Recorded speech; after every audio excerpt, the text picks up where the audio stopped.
واتقوا الله لعلكم تفلحون. Jadi kalau hajatmu pengen kabul, kamu pengen duit, kamu pengen rumah, mintanya ke siapa? Ke Allah. Pakainya apa? Sholawat. Gak pakai sholawat, ditolak sama Allah. Makanya kalau ada orang mengatakan, jangan gunakan sholawat untuk mobil, jangan gunakan sholawat untuk motor, jangan gunakan sholawat untuk hajat dunia, maka jawablah, lantas suruh pakai apa? Kalau nggak pakai minta sama Allah, suruh pakai duit, suruh pakai kerja, suruh pakai usaha, suruh mengandalkan ikhtiarnya, melupakan Tuhannya. Ajaran siapa ini? Ini bukan ajaran Nabi Muhammad SAW. Makanya orang yang nggak punya duit kalau udah kenal Allah, kenal Rasulullah, nggak ada yang pesimis, optimis. Nggak punya duit pengen beli mobil, jalan di kampung lenggak-lenggok. Ditanya, kemana? Showroom. Ngapain? Beli mobil. Duitnya ada? Belum. Nah terus proses sholawat.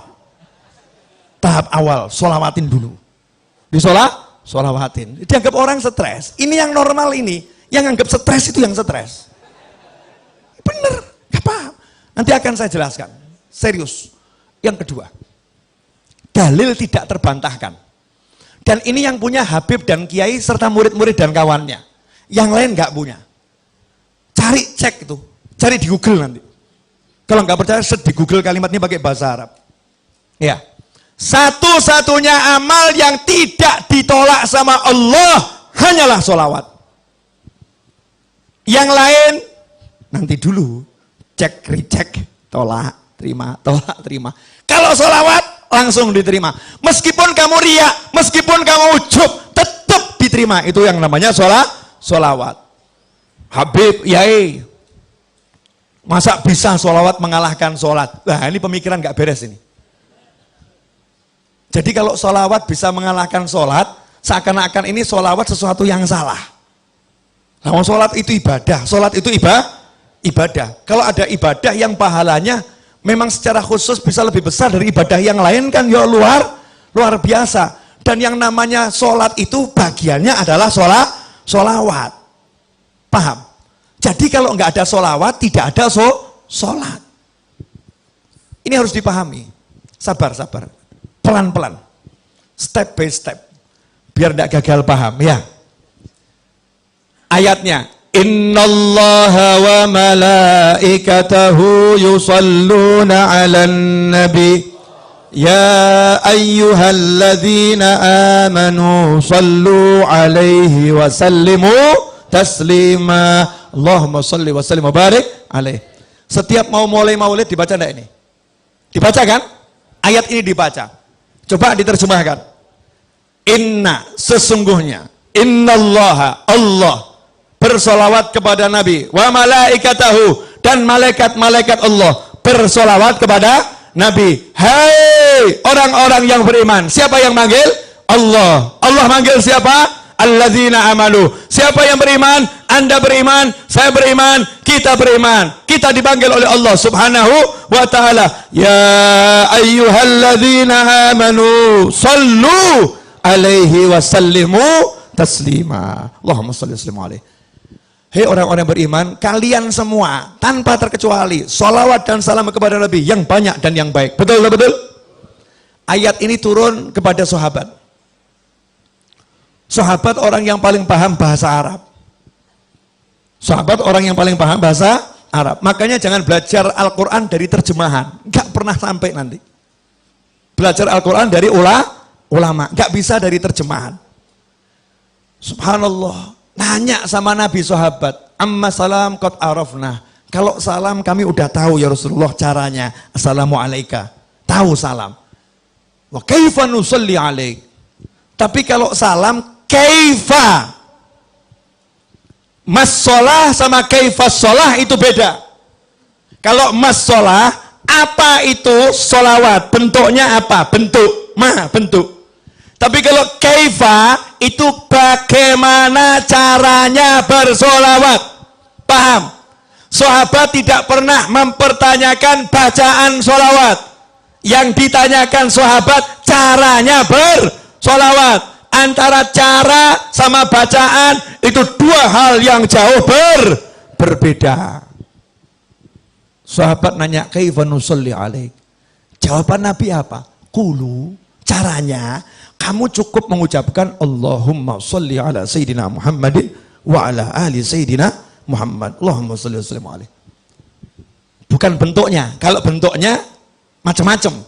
Ada sholawat Ibrahimiyah, ya. Ada sholawat yang untuk keluarga Rasulullah. Ada sholawatnya sahabat, ya. Ada sholawatnya tabi'in. Ada sholawat Nabi yang diajarkan ulama di dalam mimpi. Macam-macam. Ada sholawat yang dikarang oleh para ulama. Bentuknya bebas. Bentuknya bebas. Caranya ini yang benar. Apa caranya? Ucapkanlah Allahumma sholli. Ya Allah, tolong kamu bersolawat. Solawat itu artinya doa.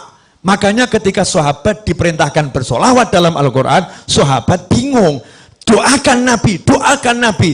Ucapkan salam untuk Nabi, doakan Nabi. Maka sahabat nanya sama Nabi, cara doakan Nabi gimana? Karena Nabi udah dapat semuanya. Gimana mendoakan? Maka sama Nabi diajarin. Kamu bilang saja sama Allah, ya Allah, tolong kamu yang doakan Nabi. Allahumma sholli. Ya Allah, tolong kamu yang bersolawat sama Nabi. Ya Allah, tolong kamu yang bersolawat kepada keluarga Nabi Muhammad SAW. Dah, sekarang dicek dulu. Cek. Pemahamannya udah nyampe belum? Yang merintah siapa? Yang dapat perintah siapa? Mukmin. Betul? Allah merintah kita untuk ngapa? Solawat. Solawat kepada siapa? Kepada Nabi Muhammad SAW. Nabi ngajarin kita bagaimana? Minta saja sama Allah, Allahumma sholli, ya Allah tolong kamu sholawat sama Nabi, betul? Ya Allah tolong kamu sholawat sama Nabi. Maka Allah jawab, innallaha wa malaikatahu yusholluna ala nabi. Allah dan malaikat udah terus-terusan selalu sholawat sama Nabi. Kalian yang sholawat sama Nabi. Kita jawab lagi, ya Allah kamu saja yang sholawat sama Nabi. Allahumma sholli ala Sayyidina Muhammad. Ya Allah tolong kamu saja yang sholawat sama Nabi. Allahnya jawab, innallaha wa malaikatahu yusholluna 'alan nabi ya ayyuhalladzina amanu shallu 'alaihi wa sallimu taslima. Kita diajari Nabi, kembalikan ke Allah, kembalikan ke Allah. Ya Allah, tolong kamu saja yang salawat ke Nabi. Allahnya bilang, aku udah salawat sama Nabi dan terus salawat sama Nabi. Malaikatku salawat sama Nabi terus. Giliran kalian salawat sama Nabi. Kita jawab, Allahumma, ya Allah tolong kamu yang salawat sama Nabi. Pertanyaan saya, sejak kapan kamu pernah bersolawat? Pernah enggak kita bersolawat? Gak pernah. Yang ada itu kita meminta agar Allah bersolawat kepada Nabi. Pertanyaan saya, lah kalau kita minta sama Allah untuk solawat, terus yang solawat siapa? Allah. Yang solawat? Allah. Akankah Allah menolak Allah? Akankah Allah menolak Allah? Tentu tidak. Itu yang pertama. Yang kedua, kita minta kepada Allah untuk kita atau untuk Nabi? Allahumma sholli ala Sayyidina Muhammad. Ya Allah, tolong kamu bersolawat pada Nabi Muhammad. Berarti kita minta kepada Allah untuk siapa? Untuk Nabi. Lah kalau ada orang minta buat Nabi, kira-kira sama Allah diterima atau ditolak? Dan mintanya kepada Allah, ya Allah tolong kamu, saya minta kepada kamu sesuatu untuk Nabiku, untuk kekasihmu. Tolong ya Allah. Kira-kira sama Allah dikasih atau nggak dikasih? Dikabulkan atau tidak dikabulkan? Kenapa? Untuk kekasih Allah semua diberikan oleh Allah.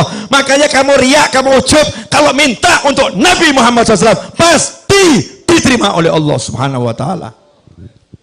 Jelas? Nah, bagian asiknya di sini. Akhiron, bab duit.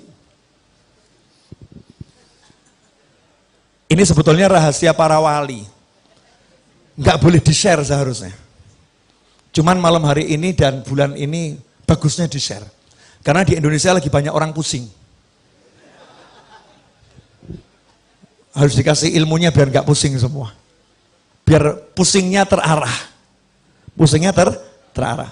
Begini loh. Masih ingat cerita Nabi Muhammad SAW ketika menceritakan dahulu di zaman Nabi-Nabi terdahulu ada 3 orang yang berteduh di dalam sebuah gua, kemudian ada batu yang jatuh dari atas menutup mulut gua. Ingat kisah itu? Kemudian mereka berusaha mendorong batu yang besar itu, mendorong batu yang besar, mendorong batu yang besar. Ternyata batunya tidak bergerak, betul? Jangan dilanjutkan dulu ceritanya. Batu besar didorong, nggak bergerak. Seharusnya ini urusannya dorong atau traktor? Traktor, betul ya? Urusan batu ini kan urusan traktor, paham?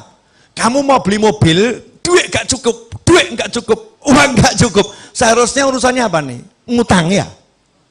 Minta tolong sama orang, ditambahin duitnya, betul? Tapi ngutang siapa yang mau ngasih? Nggak ada yang mau ngasih. Ini dorong nggak bisa, siapa yang mau nolong? Yang terkunci di dalam, nggak bisa. Maka minta tolong kepada Allah Subhanahu wa ta'ala. Nabi mengajarkan mereka 3 orang yang minta tolong ini masing-masing berkata, ya Allah, saya pernah punya amal yang begini. Kalau amal itu kamu terima, ya Allah, tolong geser batu ini, betul? Maka bergeser batu sedikit. Yang kedua ngomong yang sama, bergeser batu sedikit. Yang ketiga ngomong yang sama, bergeser batu sedikit. Akhirnya cukup untuk lewat 1 orang. 1 demi 1 keluar. Artinya batu yang menutup tergeser. Hajat terkabul. Karena ketiga-tiganya bertawassul dengan amal yang diterima oleh Allah Subhanahu wa ta'ala. Itu untuk nabi-nabi terdahulu. Untuk kamu, Rasulmu udah ajarin. Jangan yang nabi terdahulu. Nabi Muhammad SAW. Ada satu amalan yang tidak mungkin ditolak. Apa namanya tadi? Sholawat. Makanya pinternya Habib sama Kiai. Sengaja saya terus sebut Habib sama Kiai. Habib sama Kiai. Biar Indonesia paham ilmunya Habib dan ilmunya Kiai. Ilmunya Habib dan ilmunya guru. Mereka orang-orang yang luar biasa. Meskipun penampilannya biasa-biasa saja. Meskipun penampilannya mungkin baju takwa nggak jelas. Mungkin sandal aja warnanya beda. Ya, sandal warnanya beda, nyantai. Mungkin kalau dilihat orang ini orang nggak jelas, tapi ilmunya luar biasa. Rumahnya mungkin reot. Coba perhatikan. Habib sama Kiai dari zaman dahulu kala ngajarin, kamu kalau punya hajat baca nariyah 4.444 kali. Selesai nariyah bilang, ya Allah berkat sholawat nariyah kabulkan hajat saya, betul? Kamu kalau punya hajat baca maulid simtuduror, barzanji, burda, dibak dan sejenisnya. Selesai maulid bilang berkat maulid ini ya Allah kabulkan hajat saya, betul?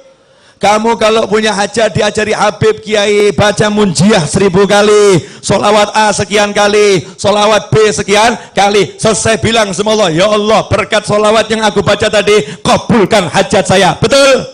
Pertanyaan saya, ajaran Habib sama Kiai ini berasal dari mana? Dari ajaran langsung Nabi Muhammad Sallallahu Alaihi Wasallam. Amal yang tidak ditolak. Dan buat kita amal yang tidak ditolak adalah sholawat. Makanya kalau kamu pengen beli mobil, baca nariyah 4.444 kali. Tapi jangan diwakilkan. Kalau kamu wakilkan, yang qabul yang mewakili. Karena judulnya ini mau tawasul dengan mujahadahmu, dengan usahamu. Gantinya dorong batu tadi loh. Usahanya duduk di kamar. Nanti kamu masuk kamar bilang sama istri, Dek saya mau beli rumah dulu ya, jangan diganggu 5 jam. Siapkan kopi, teh, dan makanan. Kunci kamarnya jangan diganggu. Kholwat 5 jam. Nariyah, munjiah. Anaknya ditanya sama ibunya, nanya sama ibu, ibu ayah mana? Beli mobil. Di mana? Di kamar. Masya Allah. Keluar dari kamar ya. Ayahnya ada tamu, terus anaknya cerita, ayah tadi beli mobil. Oh iya benar, di mana? Di kamar.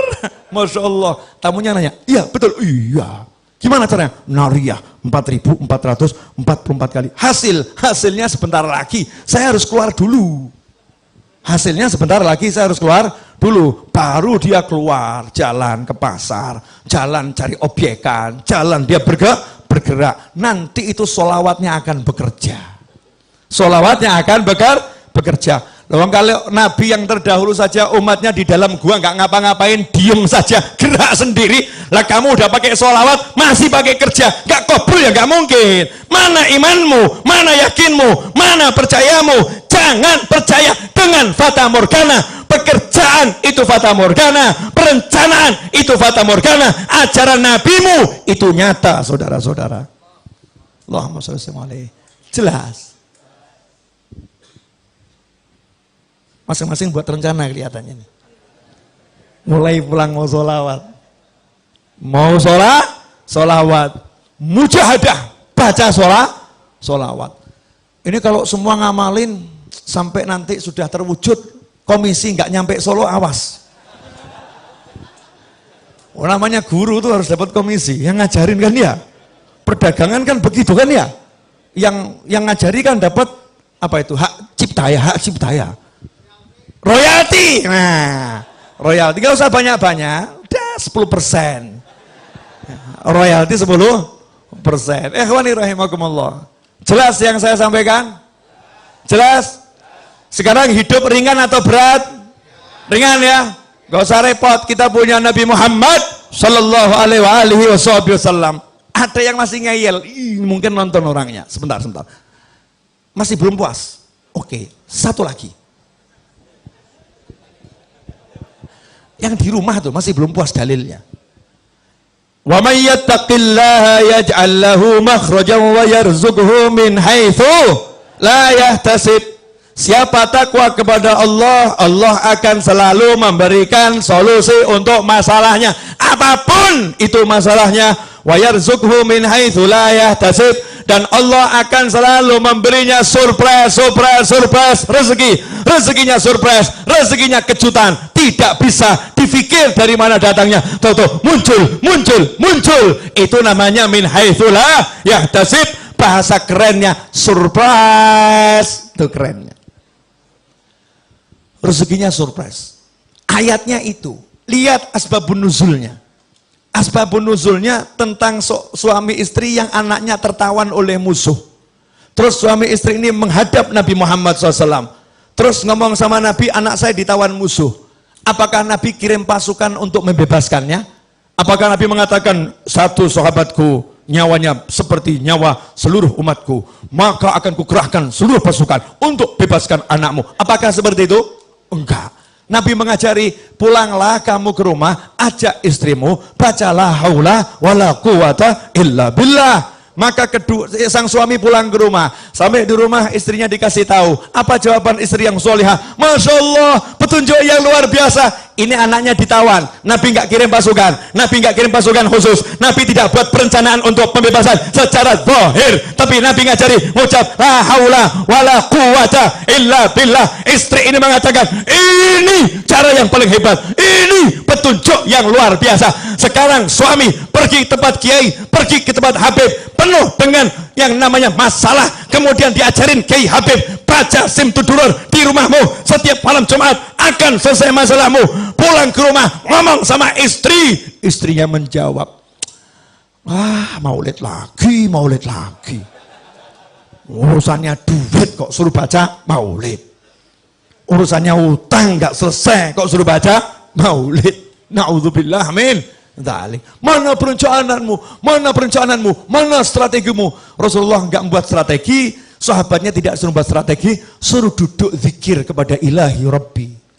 Hasilnya subuh, ketok pintu rumah, anaknya datang, assalamualaikum, rangkulan nangis. Anaknya datang bawa kambing sejumlah lembah itu ya, lembah. Di riwayat yang lain kuda sebanyak itu, masya Allah. Maka sang ayah ini langsung ngadep ke Rasulullah SAW. Ya Rasulullah, anak saya udah pulang, selamat, bahkan bawa rampasan perang. Ternyata anaknya ketika ditawan, yang nawan dibuat tidur sama Allah. Kemudian anaknya bisa melepaskan ikatannya. Anaknya kemudian melarikan diri. Dan ternyata kambingnya saat itu, dan atau kudanya saat itu, semua ikut sama anak tersebut ke Madinah Nabi Muhammad SAW. Sehingga sampai depan pintu, orang tuanya bahagia, anaknya bahagia, kambingnya juga bahagia.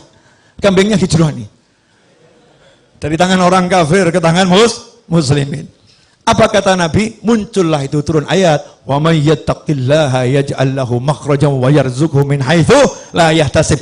Makanya kalau kamu pengen solusi, kamu pengen rezeki, jalannya takwa. Dan salah satu jalan takwa yang terbaik adalah sholawat pada Nabi Muhammad sallallahu alaihi wasallam. Makanya kalau ada orang mengatakan jangan jadikan sholawat untuk cari dunia, orang ini tidak paham ilmunya Allah dan Nabi Muhammad SAW. Justru kalau kamu butuh dunia, pakailah akhiratmu, pakailah Allahmu. Itu namanya orang yang mengandalkan Allah subhanahu wa ta'ala. Jelas semuanya? Alhamdulillah, teriak-teriak udah selesai.